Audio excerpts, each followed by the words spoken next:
Infection control society آپ کے صحت کے بارے میں مضامین پیش کرتی ہے، جس کے ذریعے ہم آپ کو یہ بتانا چاہتے ہیں کہ کیا کیا مسائل بیماری کے ہو سکتے ہیں اور کس طرح ان کو حل کیا جا سکتا ہے۔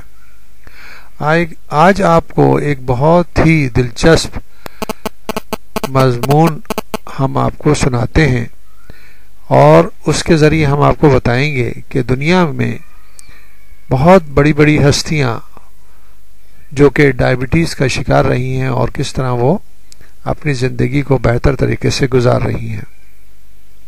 اس مضمون سے ڈائبٹیز کے مریضوں کے اندر ایک جذبہ پیدا ہوگا اور ان میں یہ احساس ہوگا کہ ڈائبٹیز ایسی بیماری نہیں جس میں ہم اپنے ذہن کو متاثر کر کے اور اپنی لائف کو مشکل بنا دیں۔ تو ہم آپ کو بتاتے ہیں کہ ذیابیطس کے بارے میں مبتلا چند مشہور شخصیات جو بھرپور زندگی گزار رہی ہیں ان کے بارے میں ایک بہت اچھا مضمون۔ بیماری کوئی بھی ہو، یہ نہ غریبوں کا لحاظ کرتی ہے نہ ہی امیروں کو بخشتی ہے۔ جو لوگ دنیا بھر میں مشہور و معروف ہوتے ہیں، روگ ان کو بھی لگتے ہیں، اور جنہیں کوئی نہیں جانتا وہ بھی مرض کا شکار ہوتے ہیں۔ ذیابیطس اس حوالے سے ایک منفرد قسم کی بیماری ہے جس سے بچنے کی تدابیر تو کی جا سکتی ہیں، لیکن اگر لاحق ہو جائے تو اس سے مکمل شفا یابی کا امکان اگرچہ ممکن نہیں ہوتا، تاہم اسے قابو میں رکھ کر بہتر زندگی گزاری جا سکتی ہے۔ آئیے ہم دیکھیں کہ دنیا کی وہ کون سی معروف شخصیات ہیں جو ذیابیطس میں مبتلا ہونے کے باوجود ایک بھرپور کامیاب زندگی گزار رہی ہیں، اور جو دوسرے لوگ اس مرض کا شکار ہیں انہیں بھی عزم و ہمت سے زندگی گزارنے کا دست دے رہی ہیں۔ ہیلی بیری 1989 میں ایک ٹی وی شو لیونگ ڈالز کی فلم بندی کے دوران ہالی ووڈ کی مشہور اداکارہ ہیلی بیری اچانک بے ہوش ہو گئیں۔ اس وقت ان کی عمر 23 ایئرس یعنی 23 سال تھی۔ انہیں بھاگم بھاگ اسپتال کے ایمرجنسی روم میں پہنچایا گیا، جہاں تشخیص پر معلوم ہوا کہ وہ ذیابیطس ٹائپ 1 میں مبتلا ہے۔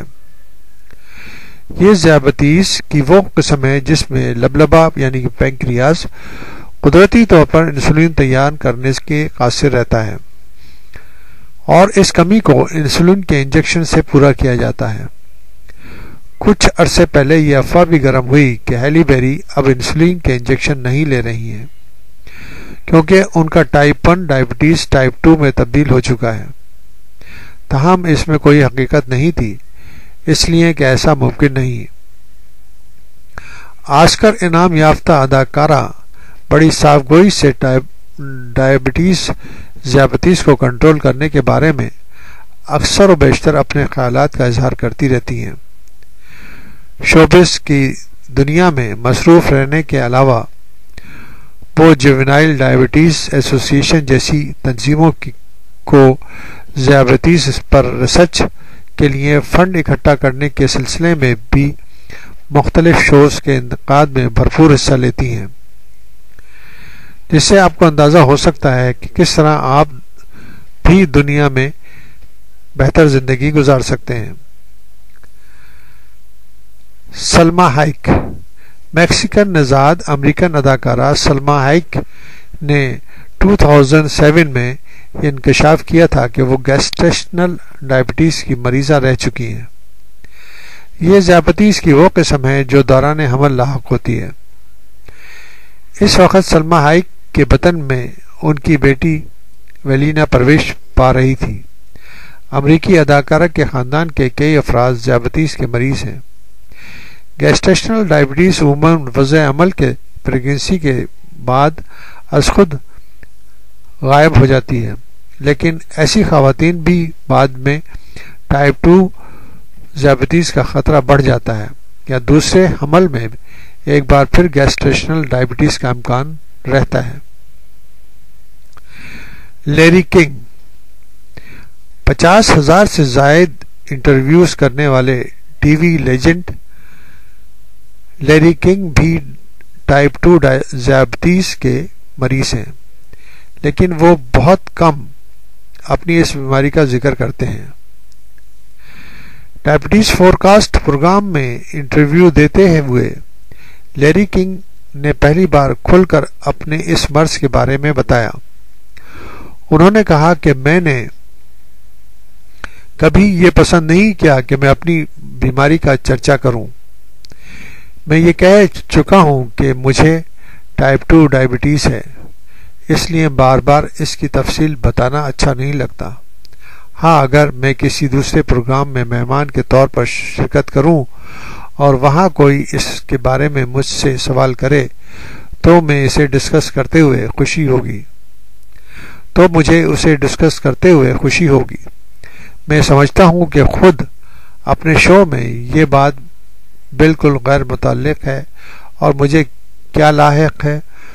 ویسے اب ان لوگوں کے پاس ٹویٹر کی سہولت ہے، وہاں آپ لکھ سکتے ہیں کل میرے دانت میں درد تھا۔ اس قسم کے باتیں یعنی کہ لیری کنگ نے اپنے پروگرام میں بتائیں۔ شیرون اسٹون امریکی اداکارہ، فلم ساز اور سابق ماڈل شیرون اسٹون میں ڈائبٹیز ٹائپ 1 کی تشخیص ہو چکی ہے، جس میں روزانہ انسولین کے انجیکشن کی ضرورت ہوتی ہے، لیکن کیسینو اور انسٹنکٹ جیسی فلموں میں یادگار اداکاری کرنے والی فنکارہ نے بیماری کو اپنے کام پر کبھی حاوی نہیں ہونے دیا۔ نک جوناس 19 سالہ امریکی گلوکار، نغمہ نگار اور اداکارہ نک جوناس کو 2005 میں پتہ چلا کہ اسے ذیابیطس ٹائپ 1 ہے، اور 2007 میں نیو یارک سٹی میں ڈائبٹیز ریسرچ انسٹیٹیوٹ کے لیے فنڈ جمع کرنے کے لیے منعقد ایک محفل موسیقی میں پہلی بار اس نے اپنی بیماری کو سر عام اعلان کیا۔ اپنے بھائیوں کے ساتھ ایک بینڈ کی صورت میں گانے والا یہ راک اسٹار امریکہ کے باہر بھی بہت مقبول ہے اور اکثر سفر میں رہتا ہے، لیکن ذیابیطس خاص طور پر بچوں کو ذیابیطس پر تحقیق اور علاج کے لیے فنڈ اکٹھا کرنے کی غرض سے وہ اپنے قیمتی وقت کا بڑا حصہ وقف کرتا رہتا ہے۔ ایک انٹرویو میں اس نے بتایا تھا کہ وہ ایک دن میں 9 سے 10 مرتبہ اپنا بلڈ شوگر چیک کرتا ہے۔ میری ٹیلر مور لیجنڈری ٹی وی شو اسٹار میری ٹیلر مور اس وقت 30 سال کی تھی جب انہیں اسقاط کے بعد اسپتال میں داخل کیا گیا اور وہاں یہ انکشاف ہوا کہ انہیں ذیابیطس ٹائپ 1 لاحق ہے۔ اب گزشتہ 30 سال سے وہ نہ صرف اپنی بیماری سے بہت اچھی طرح نمٹ رہی ہیں، بلکہ وہ جوینائل ڈائبٹیز ریسرچ فاؤنڈیشن کی سربراہ ہیں کی حیثیت سے بھی بھرپور خدمات انجام دے رہی ہیں۔ اور بھی بہت سی مشہور عالمی شخصیات ہیں جو ذیابیطس کے مرض میں مبتلا ہونے کے باوجود مثبت طرز زندگی اختیار کر کے اپنے شب و روز بہتر انداز میں گزارتی رہی ہیں۔ ان میں شرح آفاق موجد تھامسن ایڈیسن، مشہور science fiction writer H G Wells, سعودی عرب کے سابق فرمانروا شاہ فہد، شام کے سابق صدر حافظ الاسد، سابق روسی وزیر اعظم خروشیف، میکائل گورباچوف، مصر کے سابق صدر انور سادات، امریکی اداکار جیری لوئس، پیٹر ٹول، مشہور گلوکار ایلوس پرسلے اور آجانی اداکارہ الزبتھ ٹیلر بھی شامل ہیں۔ یعنی ہم نے بہت بڑے بڑے نام آپ کو بتائے جو کہ ذیابیطیس کے مرض میں مبتلا رہ چکے ہیں اور وہ اپنی زندگی کو بھرپور انداز میں بسر کر چکے ہیں. لہذا مرض کو اپنے اوپر طاری نہیں کرنا چاہیے. مرض کے بارے میں معلومات حاصل کر کے اور بہتر زندگی گزارنے کی طرف توجہ دینی چاہیے.